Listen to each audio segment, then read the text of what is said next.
जी नमस्कार। बिहार स्वाभिमान आंदोलन के फेसबुक पेज पर आप सभी का स्वागत है। रजनी। आज आज जो है जो अपने विषय परिचर्चा का है वह परिचर्चा का विषय आत्मनिर्भर बिहार बनाम भविष्य में रोजगार की चुनौती। इस विषय पर हम सभी आज चर्चा करने वाले हैं और मेरे साथ अभी फेसबुक लाइव पेज पर उपस्थित है विद्यार्थी परिषद के पूर्व कद्दावर नेता और पत्रकारिता की दुनिया में अपनी एक अहम पहचान रखने वाले श्री गौतम चौधरी जी, जो कि एक स्वतंत्र पत्रकार हैं। आपने देश के कई अन्य क्षेत्रों में पत्रकारिता की है, कई समाचार पत्रों के आप संपादक भी रहे हैं और वर्तमान में आज हम सबका मार्गदर्शन इस विषय पर करने वाले हैं। मैं श्री गौतम चौधरी जी से निवेदन करूंगा कि कृपया चर्चा की शुरुआत करने के क्रम में मैं उनसे जानना चाहूंगा कि बिहार में रोजगार की क्या-क्या संभावना है।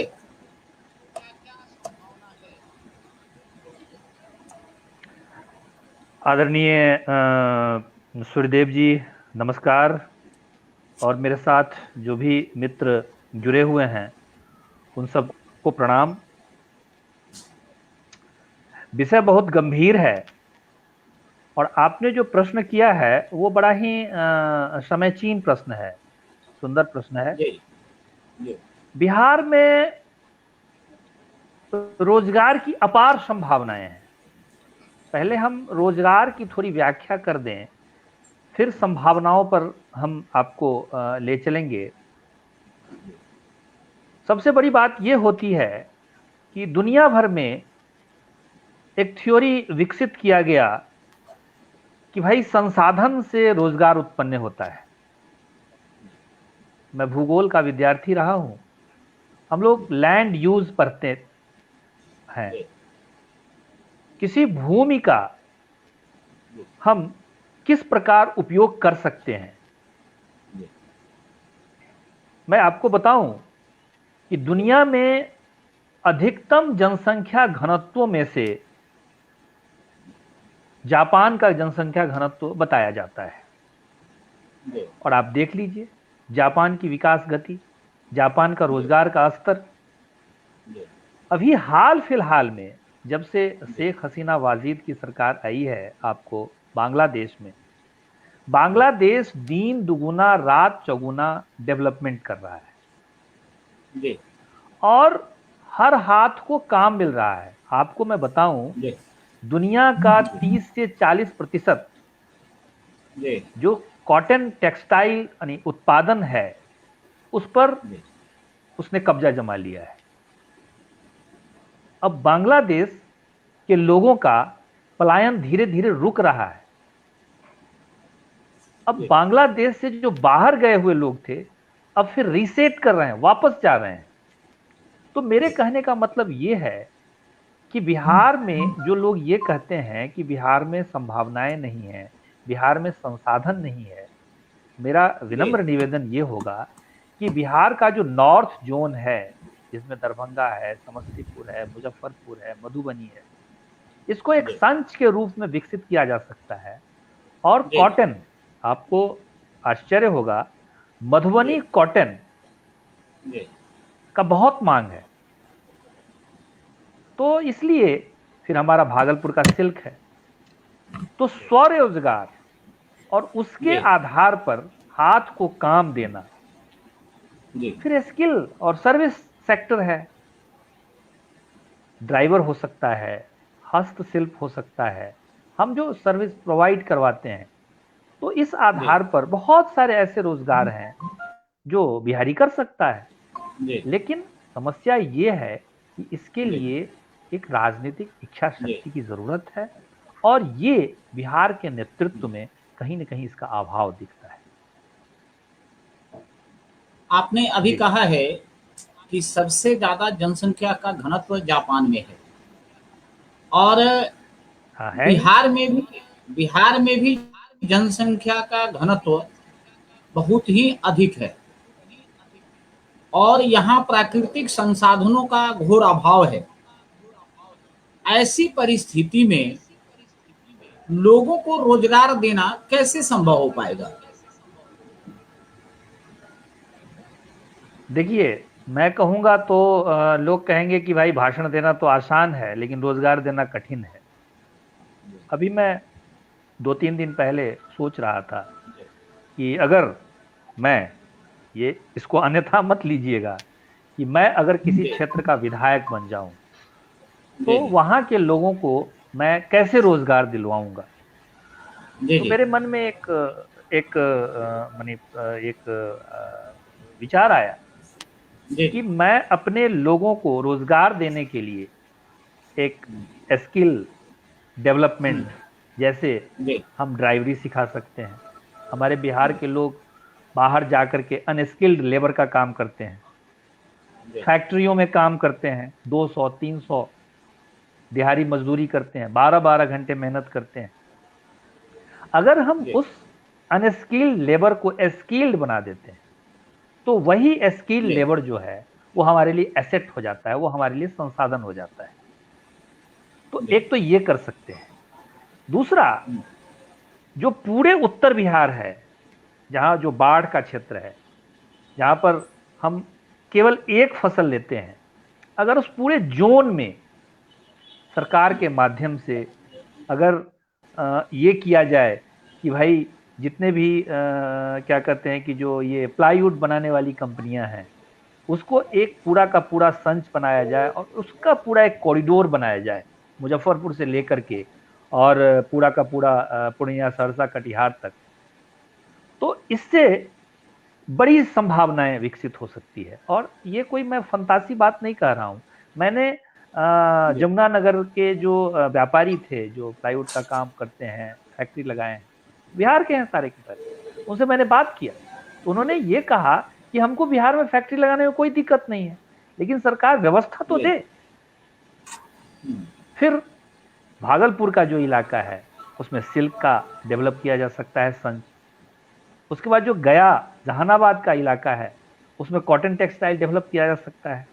आपको मैं बता दूं कि बिहार में किसी समय में चीनी मिल इतने ज्यादा हुआ करते थे कि वहां बहुत सारे लेबर काम करते थे। चीनी मिल था, जूट मिल था।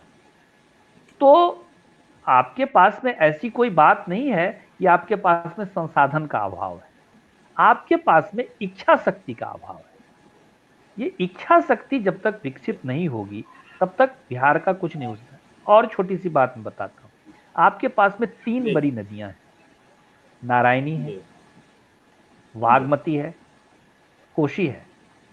आप जी केवल इस 3 नदियों को व्यवस्थित कर दें, जिसके बाढ़ के कारण अरबों खरबों का नुकसान प्रत्येक साल होता है, हम लोग उसी के मारे हुए हैं, जी हम लोग उसी के मारे हुए हैं।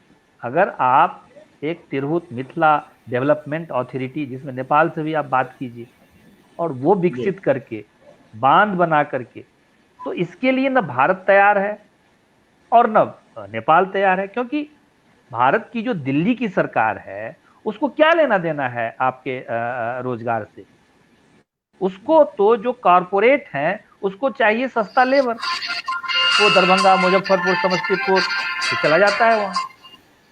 जी तो इसके लिए स्थानीय लोगों को सोचना पड़ेगा, विचार करना पड़ेगा, और राजनीतिक इच्छा शक्ति वाले लोगों को नेतृत्व में लाना पड़ेगा।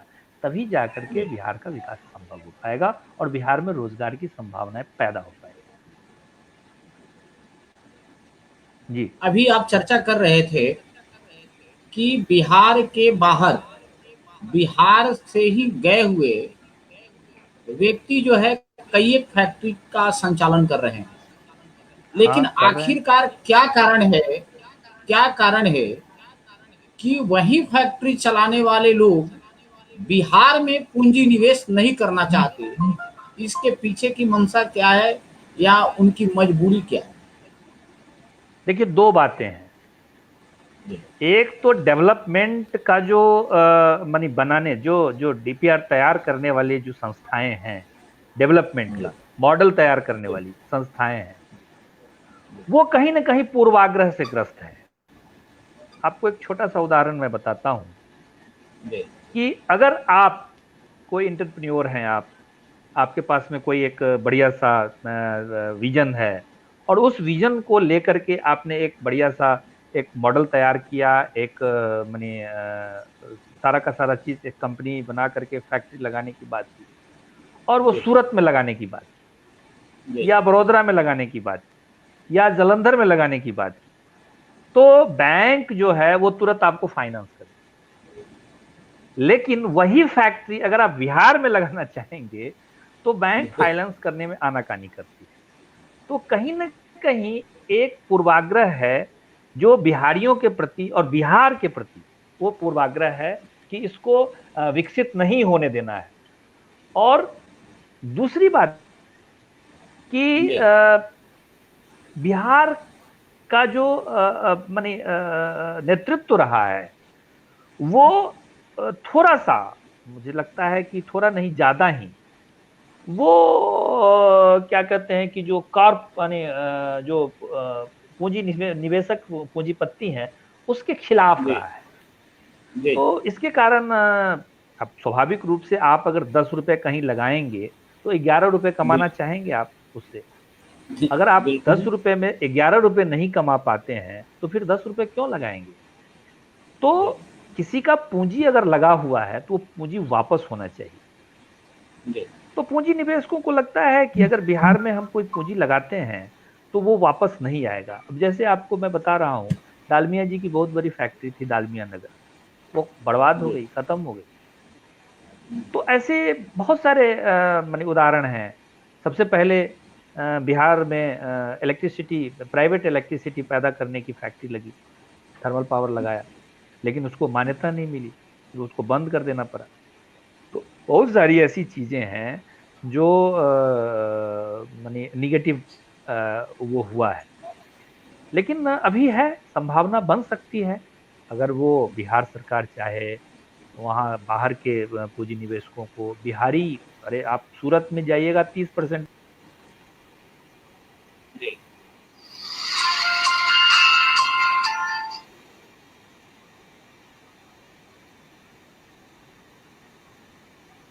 अभी श्री गौतम जी चर्चा कर रहे थे कि बिहार में रोजगार की जो संभावना है, बिहार में जो जनसंख्या का घनत्व है, उसके बारे में चर्चा कर रहे थे। उन्होंने कहा कि बिहार से बाहर गए हुए जो हमारे पूंजीपति है या कामगार है, उन्होंने वहां पर अपना एक अलग पहचान बनाते हुए, जी गौतम जी, पहचान बनाते हाँ। हुए अपने आयाम को खड़ा किया है। अगला प्रश्न है कि बिहार में सरकारी नौकरी का अभाव है, हालांकि कमी नहीं है।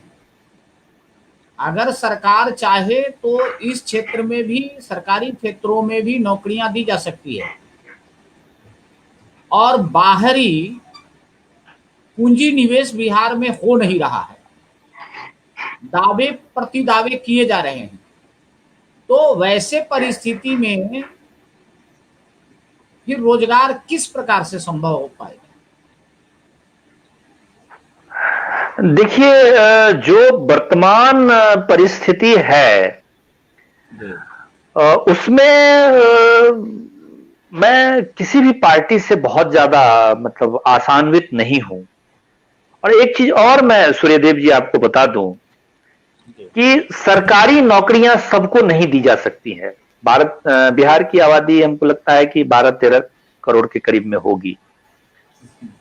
अब सभी लोगों को सरकार रोजगार दे, यह संभव नहीं है। सरकार की यह जिम्मेवारी बनती है कि वह माहौल दे, वह व्यवस्था दे।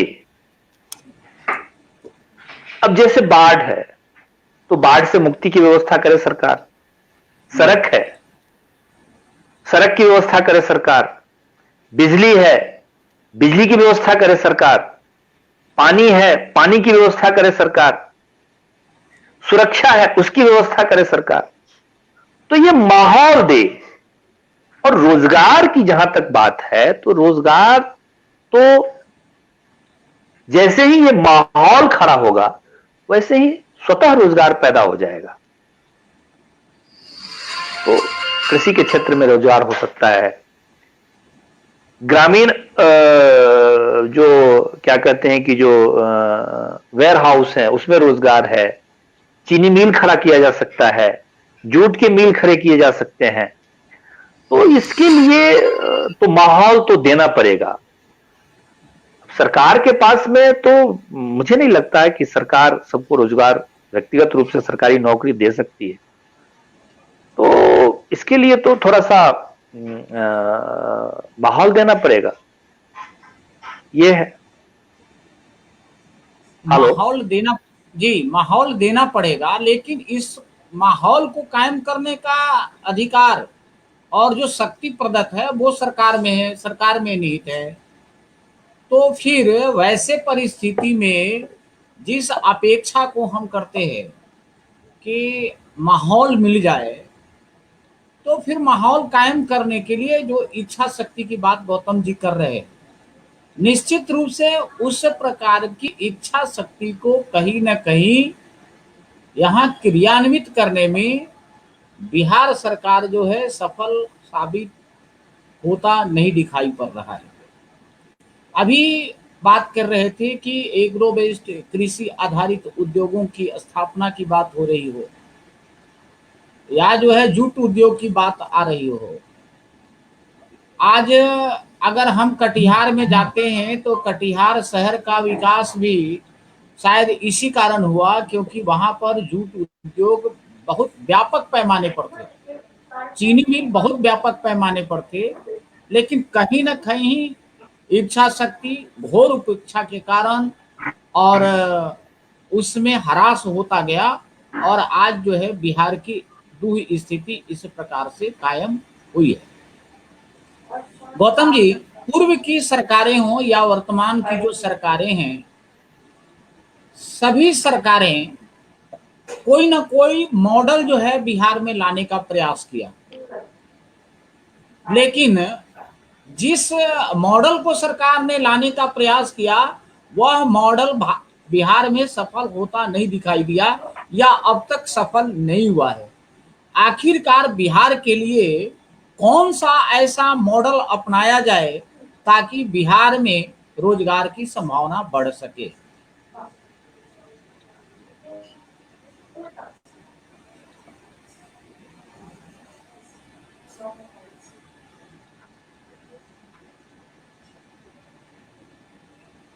गौतम जी आवाज सुन पा रहे हैं? गौतम जी आवाज जा रही है मेरी?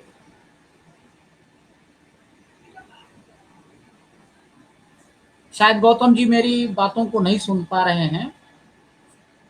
बिहार में जो भी सरकारें आई हैं, जो भी मॉडल उन्होंने अप्लाई करने का प्रयास किया, कहीं ना कहीं उस दृष्टि से हम जब देखते हैं, देखिए जी कौन सा विकास मॉडल है? बिहार में जो मॉडल होगा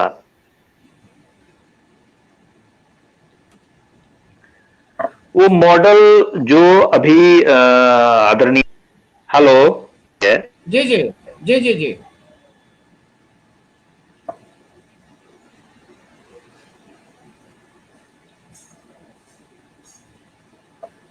तो जो भी सारे मॉडल बिहार सरकारों ने चुना वह मॉडल सफल होता नहीं दिखाई पड़ रहा है और कहीं ना कहीं उस मॉडल के असफलता के पीछे जो सरकारी तंत्र है और वह जिम्मेवार है। और सरकारी तंत्र की इच्छा इच्छा जी जी रोज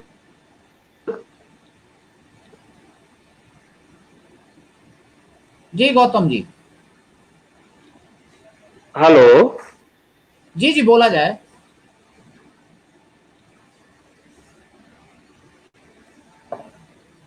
हेलो। हाँ, जी बोला जाए गौतम जी। जी गौतम जी बोला जाए।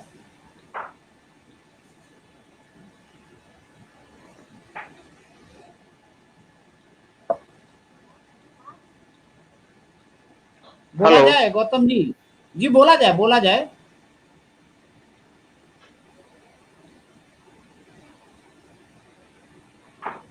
हेलो।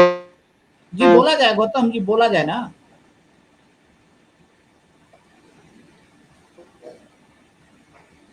हाँ गौतम जी। मेरा ऐसा मानना है सूर्यदेव जी, आपने प्रश्न किया है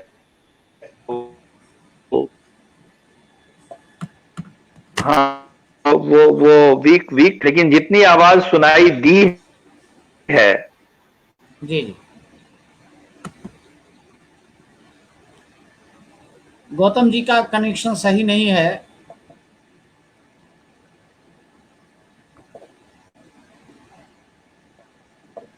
तो इस प्रकार से जो भी मॉडल बिहार सरकार ने चुनी है, आज तक उसमें सफलता नहीं मिली है। और जो भी मॉडल चुने गए या जो भी क्रियान्वयन पहले से थे, वे सारे कारगर साबित नहीं हुए और दिन प्रतिदिन उसमें ह्रास होता गया है। जैसे बिहार के विभाजन के बाद और जब झारखंड राज्य बना, उसके बाद प्राकृतिक संसाधनों पर आधारित जो हमारे खाद्यान्न थे, जो हमारे पास संसाधन थे, वे झारखंड में चले गए। और कृषि जन्य, कृषि आधारित जो उद्योगों की संभावना बिहार में थी, वह होना चाहिए था। जिस प्रकार का प्रयास, उसको करने में सरकार कहीं न कहीं सॉरी। सफलता नहीं पा सकी। आज हम सॉरी। बात करें। इंटर जी जी सॉरी, इंटरनेट इंटरनेट इंटरप्ट किया, इसलिए मैं ऑफलाइन हो गया था। जी अ, जी अब बताया जाए। हाँ, बिहार में विकास का मॉडल क्या होगा? देखिए, आजकल जो आदरणीय प्रधानमंत्री जी बार बार ये कह रहे हैं कि ग्रामीण अर्थव्यवस्था को मजबूत करना है, ग्रामीण इंफ्रास्ट्रक्चर को मजबूत करना है। मुझे ऐसा लगता है कि प्रधानमंत्री जी बहुत लेट से ये बात कह रहे हैं। जी इन्हें प्रथम चरण में ही इस विषय पर ध्यान देना चाहिए था। जी जी देश का, बिहार की ही बात मैं नहीं कर रहा हूं, देश में जी केवल और केवल ग्रामीण क्षेत्र में और खास करके जी कृषि क्षेत्र क्षेत्र ही एक ऐसा क्षेत्र है जिसके पास जी में जी अपार रोजगार की संभावना है। दूसरा कोई क्षेत्र नहीं है। आपके पास में सारे के सारे मॉडल ध्वस्त हो चुके हैं। इसलिए बिहार को रोजगार, बिहार को विकास, बिहार में समृद्धि, बिहार में शांति अगर पैदा करनी है, लानी जी है, तो आपको ग्रामीण अर्थव्यवस्था पर ध्यान देना पड़ेगा। जैसे जी जी मैंने एक छोटा सा मॉडल आपके सामने में, कोई भी गांव आत्मनिर्भर हो तो उसके जी लिए गांव का जो पंचायत है, जी उसके पंचायत में ही आप एक विलेज मॉल बना सकते हैं।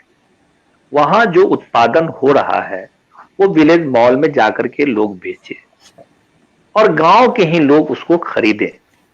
जो बच जाता है उसके साथ वेयर हाउस रहे और उस वेयर हाउस में उसको जमा कर दिया जाए।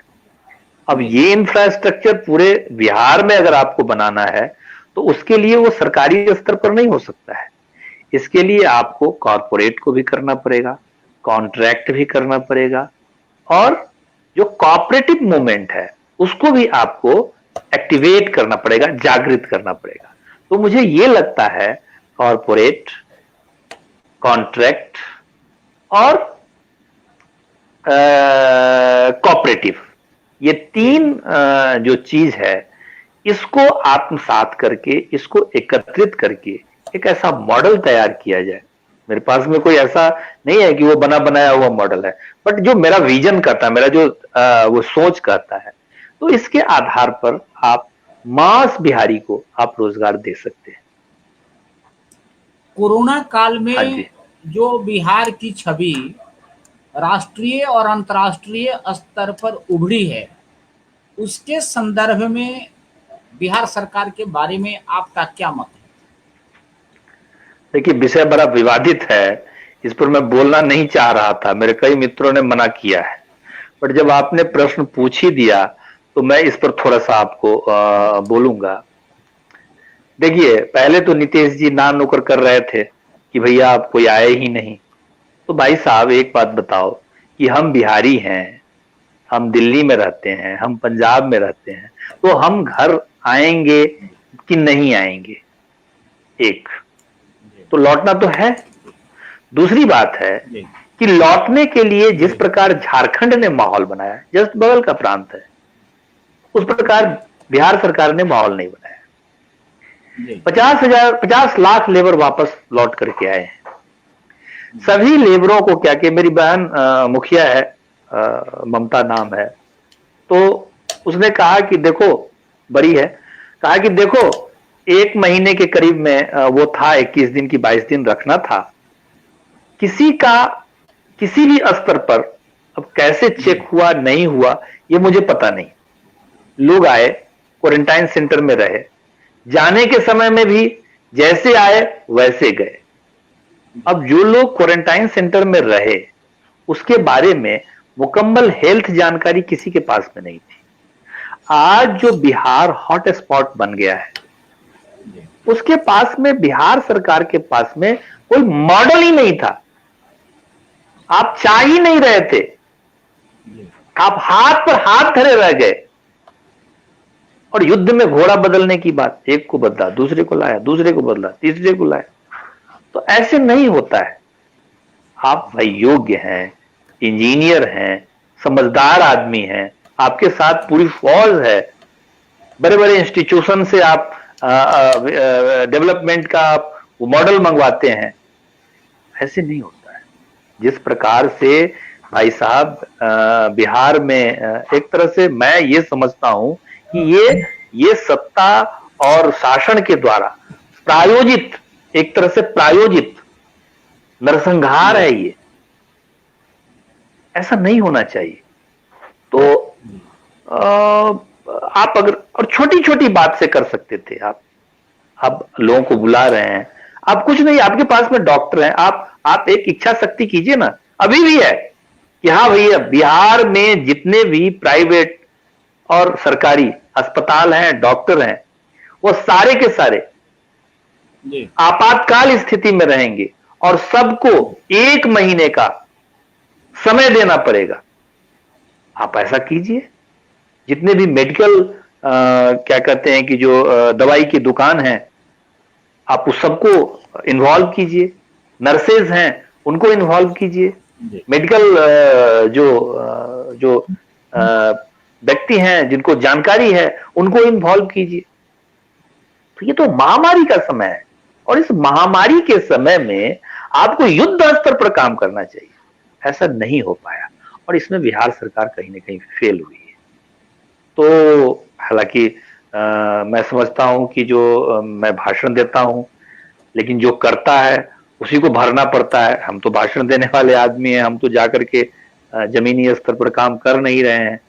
हो सकता है सरकार की कोई मजबूरी रही होगी, नीतीश जी की कोई मजबूरी रही होगी, मंगल जी की कोई मजबूरी रही होगी। मैं इससे भी मैंने इत्तेफाक रखता हूँ, ये मैं नहीं कह सकता। लेकिन जिस प्रकार की इच्छा शक्ति नीतीश जी पहले दिखाते रहे हैं, कोरोना काल में नीतीश जी ने वैसी इच्छा शक्ति नहीं दिखाई, और उसके कारण बिहार जो है, बिहार की जनता को बहुत परेशानी हुई है। ये 15 साल में नीतीश जी ने जितना इज्जत कमाया, मैं समझता हूं ये 2-3 महीने में उनका सारा इज्जत मिट्टी में मिल गया। तो ये है, और ये सत्य है। जी।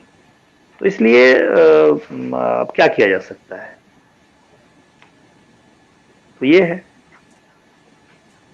बिहार में रोजगार की कमी और दूसरे प्रकार के विकल्प नहीं होने की स्थिति में कहीं न कहीं कृषि पर रोजगार के लिए दबाव बढ़ेगा।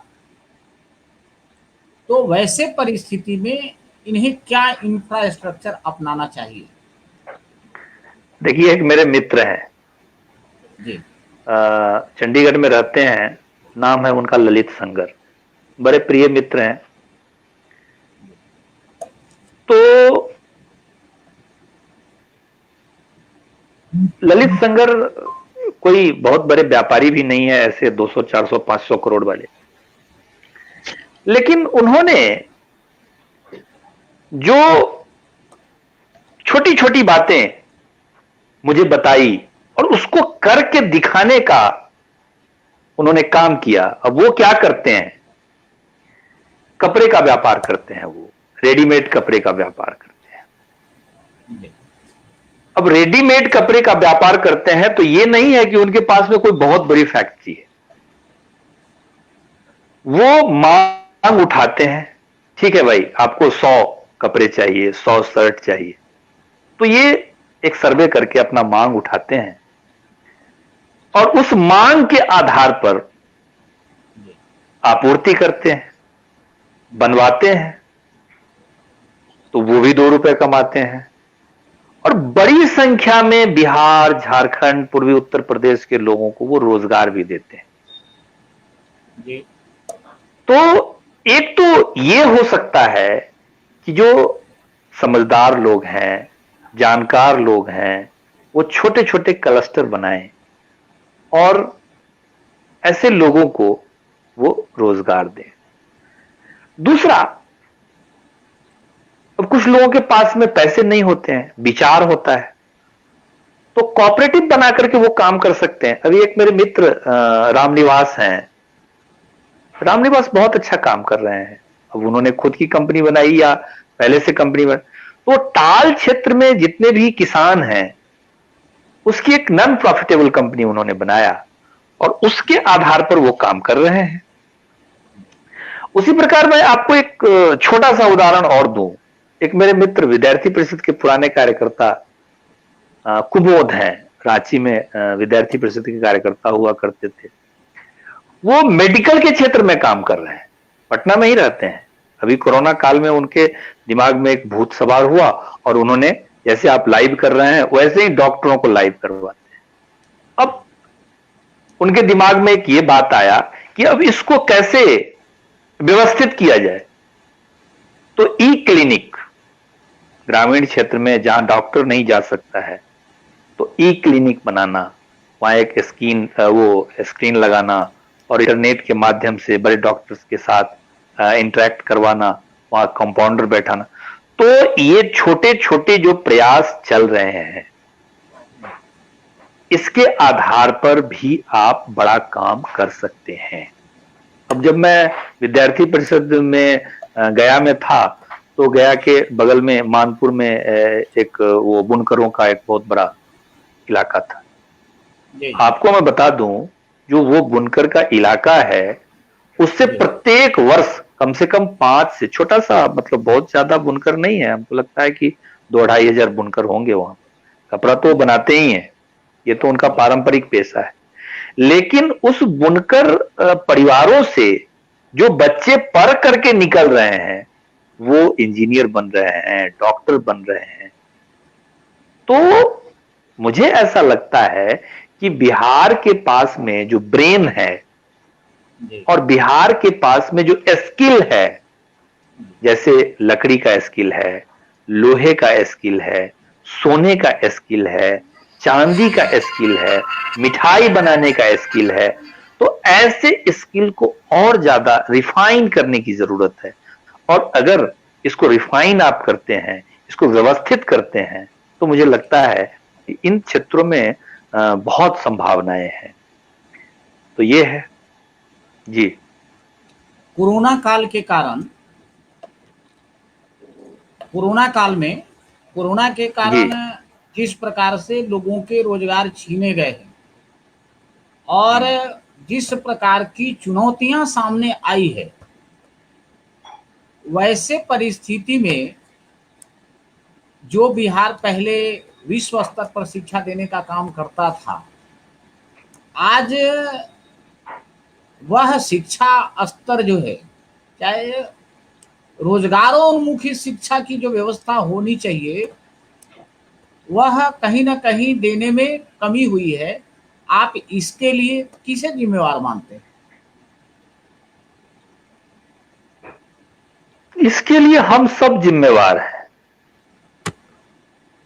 इसके लिए केवल सरकार जिम्मेवार नहीं है, इसके लिए हम सब जिम्मेवार हैं।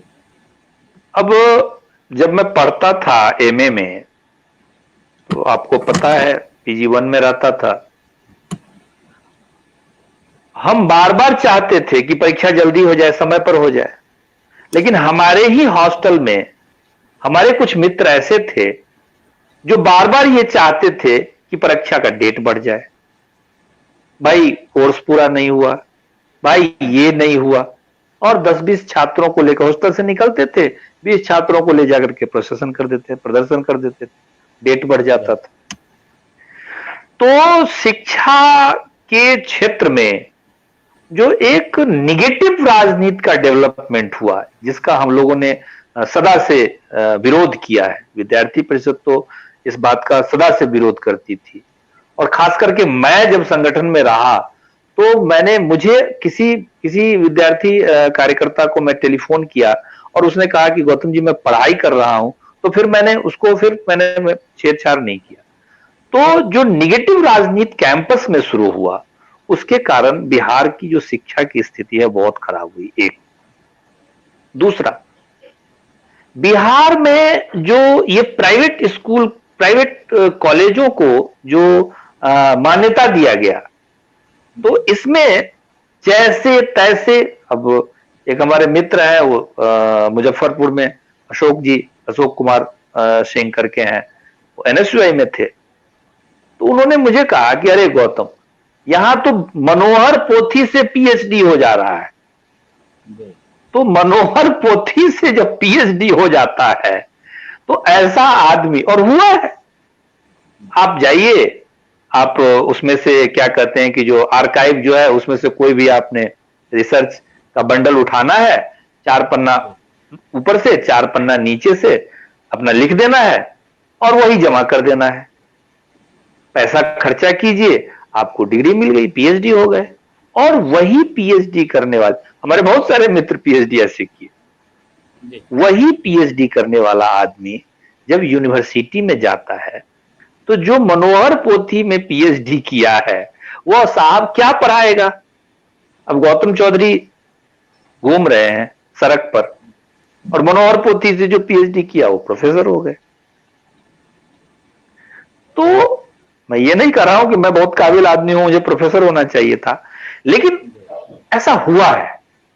और इसके कारण जो बिहार का जो शिक्षा का स्तर था, जो पूरे देश भर में माना जाता था कि एक बिहारी जो है भैया बहुत बढ़िया पढ़ता है और बहुत बढ़िया पढ़ाता है, एक दौर था जो हिस्ट्री में देखिए एक से एक प्राध्यापक दिल्ली और क्या कहते हैं कि जेएनयू में आपके यहाँ के हैं, द्विजेंद्र नारायण झा, डीएन झा, साम्यवादी हैं, वैचारिक रूप से हमारे विरोधी हैं, विद्वान तो है ही, इसमें कहीं कोई संदेह नहीं।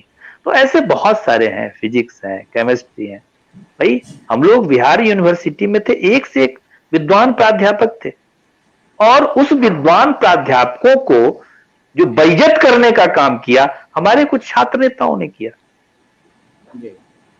तो जब तक विद्वता का सम्मान नहीं होगा, जब तक विद्वान बनने का जो प्रोसेस है उसमें हार्डनेस नहीं आएगा, तब तक आप किसी भी इंस्टीट्यूशन और शिक्षा का जो एक स्तर होता है, जिसकी विशालता होती है, उसको आप प्राप्त नहीं कर सकते हैं। तो इसके कारण बिहार में शिक्षा का स्तर खराब हुआ। दूसरी बात है कि लालू जी आ गए, लालू जी के बाद नीतीश जी आ गए। नीतीश जी को किसी ने कहा कि भैया प्राइमरी स्कूल में तो जो आप बहाल कर रहे हैं, जो पारा शिक्षक बहाल कर रहे हैं, वो उसको पढ़ाने नहीं आता है। नीतीश जी ने कहा कि कम से कम पलायन तो रुकेगा। तो शिक्षा का जो स्तर होना चाहिए था, अब सब टीचर हो गए, वही पढ़ाए जा रहे हैं। तो इससे ठीक है, आपने बहाल कर दिया, लेकिन आप उसको, एक तो नहीं होता, अब उसको उसको थोड़ा विकसित तो करते, समय समय पर उसको 1 महीने का 2 महीने का ट्रेनिंग तो दे सकते हैं आप। जैसे हम विद्यार्थी परिषद में लगाते थे, वो अभ्यास वर्ग लगाते थे, वैसे आप अभ्यास वर्ग लगाइए, 15 दिन का, महीने भर का, 2 महीने का, वो पढ़ करके जाएंगे, फिर बच्चों को पढ़ाएंगे। तो मुझे लगता है कि ये सब किया जाना चाहिए, और ये नहीं हो पा रहा है।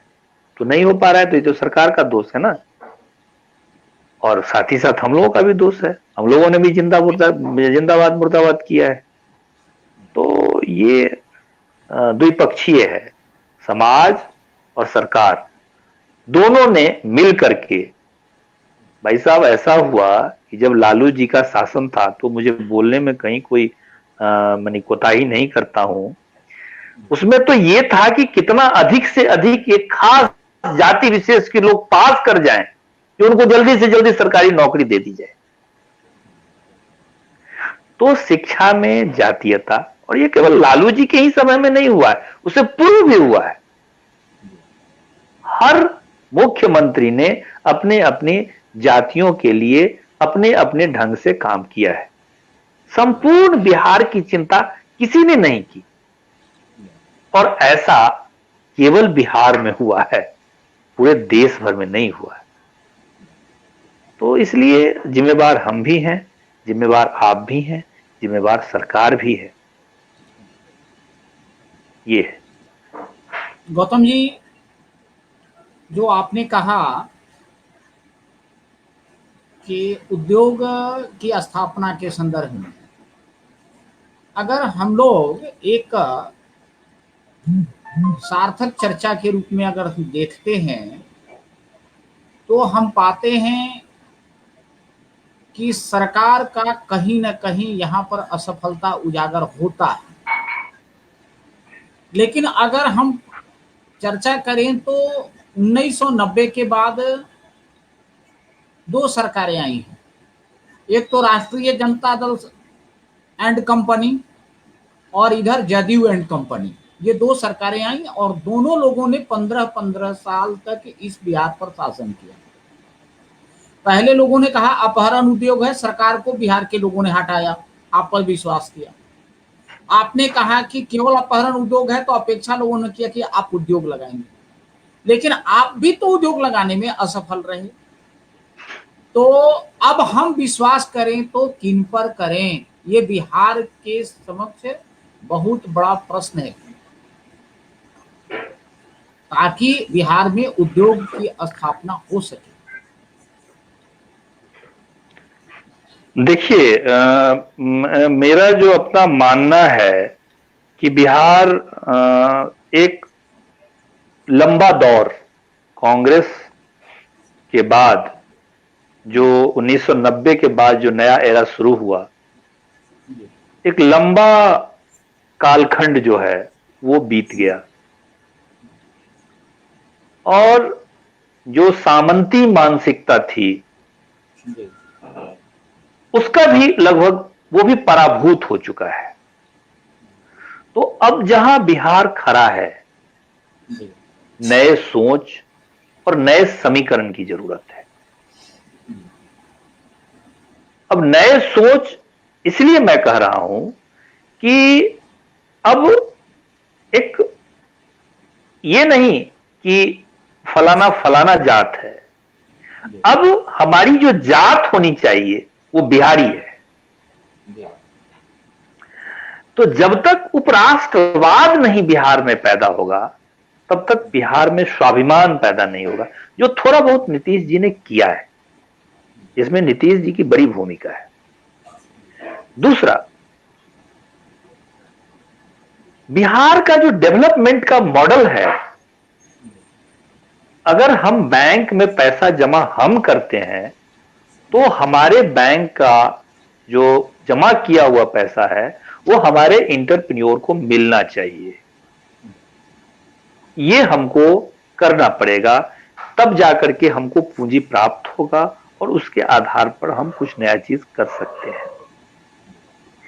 तीसरा, मेरा जो अपना मानना है कि नॉर्थ बिहार का एक बहुत बड़ा इलाका जो पानी के कारण, बाढ़ के कारण परेशान होता है, उसके लिए नेपाल सरकार से बात करके जो नॉर्थ जोन का है उसमें हम मिथिला तिरहुत डेवलपमेंट अथॉरिटी का निर्माण कर सकते हैं और डायरेक्ट उसको फंडिंग सेंट्रल से हो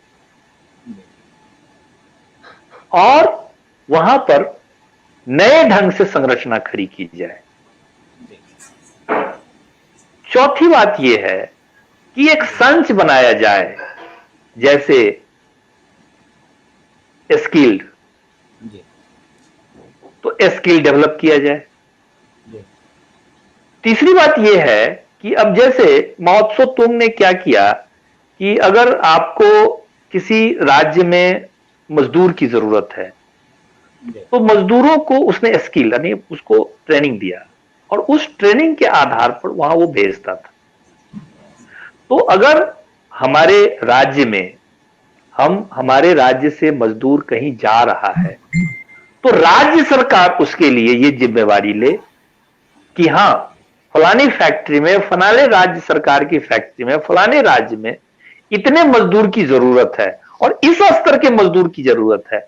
उसके आधार पर वो एक रजिस्ट्रेशन हो, एक पंजी बने और 3 महीने 4 महीने उसकी ट्रेनिंग हो और राज्य सरकार उसको भेजे। तो मुझे लगता है कि इस प्रकार का अगर मॉडल हम खड़ा करते हैं, और मुझे लगता है कि इस प्रकार का मॉडल माने वर्तमान दौर की जितनी भी सरकारें हैं उस सोच की सरकार खड़ी नहीं कर सकती है।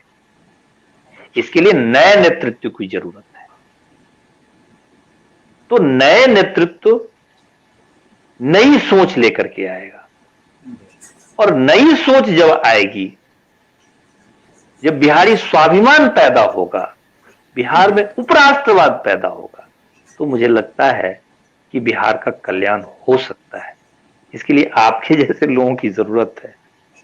एक मेरा मित्र श्याम सुंदर है, पहले नक्सलाइट होता था और बाद में वो हिंदुस्तान में काम करने लगा, आजकल राजनीति करता है पप्पू जी के साथ। वो सुबह से लेकर के फेसबुक पर भूमियारों को गाली देता था। मैंने कहा कि यार वो दौर समाप्त हो चुका है, यादव है वो, कि अब गाली वाली देना बंद करो। अब इससे किसी को फर्क नहीं पड़ता है, ना यादव का वोट मिलेगा ना भूमियार का वोट मिलेगा। तो जो पुरानी बात है, आज से जो 30 साल पहले जहां हम बिहार को छोड़े हैं, हमको अब वहां नहीं लौटना चाहिए। हमको मिल करके काम करना चाहिए, एकत्रित होकर के काम करना पड़ेगा। हाँ जी। बिहार में सरकारी नौकरी मिलने से गया, उद्योग है नहीं, रोजगार जो है मिलेगा नहीं। तीसरी बात, केवल जो है मनरेगा को आधार मान करके रोजगार सृजन की बात हो रही है। तो वैसे परिस्थिति में इन तीनों को छोड़कर चौथा ऐसा कौन सा मॉडल एडॉप्ट किया जाए, या इनको लेकर कौन सा मॉडल एडॉप्ट किया जाए ताकि जो है बिहार में रोजगार की संभावनाओं को तलाशा जा सके। मैंने बताया ना कि बिहार में मॉडल वही आपका सार्थक होगा, सफल होगा, जो ह्यूमन रिसोर्स पर आधारित होगा।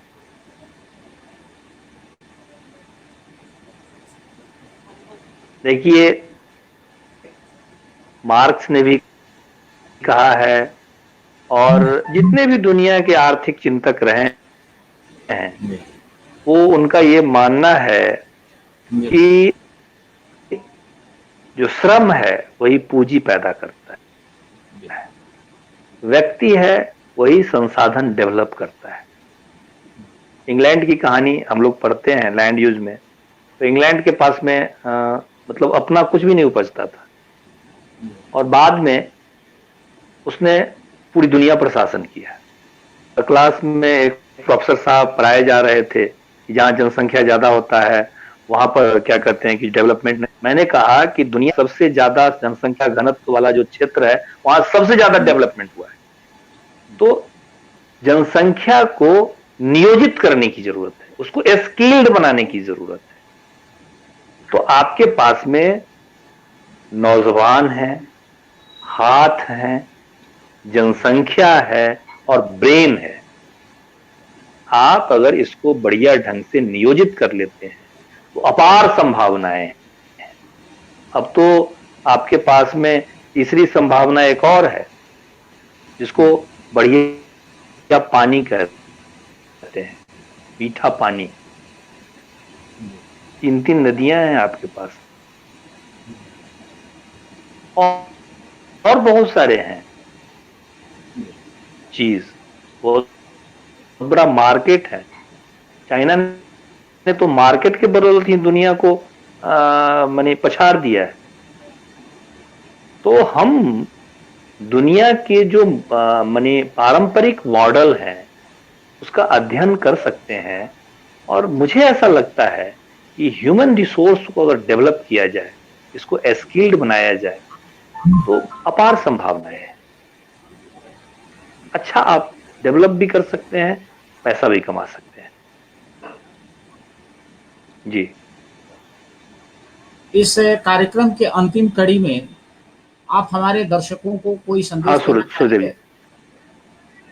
कार्यक्रम के अंतिम कड़ी में आप हमारे दर्शकों को कोई संदेश देना चाहेंगे?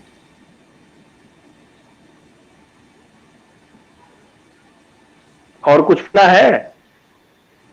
मैंने कहा कार्यक्रम के अंतिम कड़ी में आप हमारे दर्शकों को कुछ संदेश देना चाहेंगे?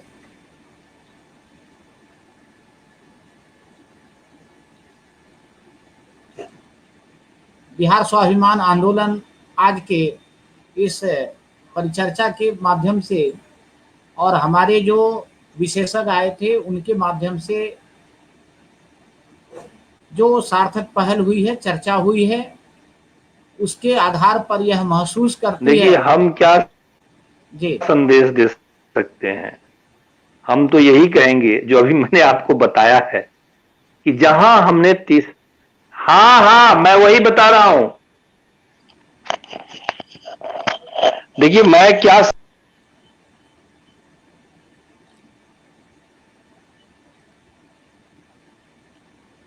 हेलो जी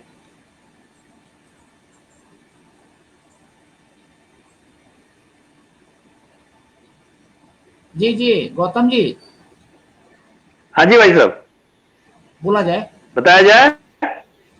नहीं नहीं, क्या संदेश क्या देना पूछ चाहें? रहे हैं आप? भाई साहब मैं कुछ संदेश नहीं देना चाह रहा हूं, मैं बस इतना ही कहना चाहूंगा कि 30 साल पहले जो जिस परिस्थिति में बिहार था उस परिस्थिति में फिर से बिहार को न ले जाएं। जातीयता, धर्म, क्षेत्रीयता, इसको त्याग करके एक बिहारी, स्वाभिमानी बिहारी, तो वो नारा दे करके बिहार को फिर से खड़ा किया जाए और आने वाली पीढ़ी को व्यवस्थित किया जाए, आने वाली पीढ़ी को स्किल बनाया जाए और आने वाली पीढ़ी को मानसिक दृष्टि से मजबूत, सबल और आत्म स्वाभिमानी बनाया जाए। यही संदेश देना चाहूंगा, और क्या संदेश देना चाहूंगा। तो आज हमारे साथ इस परिचर्चा में भाग ले रहे थे स्वतंत्र पत्रकार श्री गौतम चौधरी जी, और आपके मार्गदर्शन के आधार पर बिहार स्वाभिमान आंदोलन निश्चित रूप से यह अपेक्षा करेगी सरकार से कि बिहार में रोजगार की व्यवस्था के लिए सरकारी और निजी क्षेत्रों के साथ साथ अन्य क्षेत्रों में भी रोजगार हेतु प्रयास करे और रोजगार की संभावना को तलाशने के लिए विषय विशेषज्ञों की एक कमेटी का निर्माण करे और एक दूरगामी सोच के साथ, दूरगामी अपेक्षा के साथ यहाँ के नौजवानों के आत्म स्वाभिमान को बढ़ाने के लिए, बिहार के गौरव को बढ़ाने के लिए निश्चित रूप से एक प्रयास शुरू करे, ताकि जो है बिहार के नौजवानों को, बिहारियों को बिहारी कहने पर अपने आप में पूर्व की भांति गौरव का भान हो सके। तो आज हमारे साथ चर्चा में शामिल आप हुए, निश्चित रूप से हम आपका आभार प्रकट करना चाहेंगे और अपेक्षा करेंगे कि आगामी दिनों में भी आपका समय, जब स्वाभिमान आंदोलन को जरूरत पड़े तो निश्चित रूप से देने का काम करेंगे। इन्हीं सारी बातों के साथ आज की परिचर्चा यहीं पर विरमित करने की घोषणा की जाती है। जय हिंद, जय भारत, वंदे मातरम। बहुत बहुत आभार गौतम जी। नमस्कार। नमस्कार। आपका भी बहुत बहुत धन्यवाद। जी, ठीक है, थैंक यू।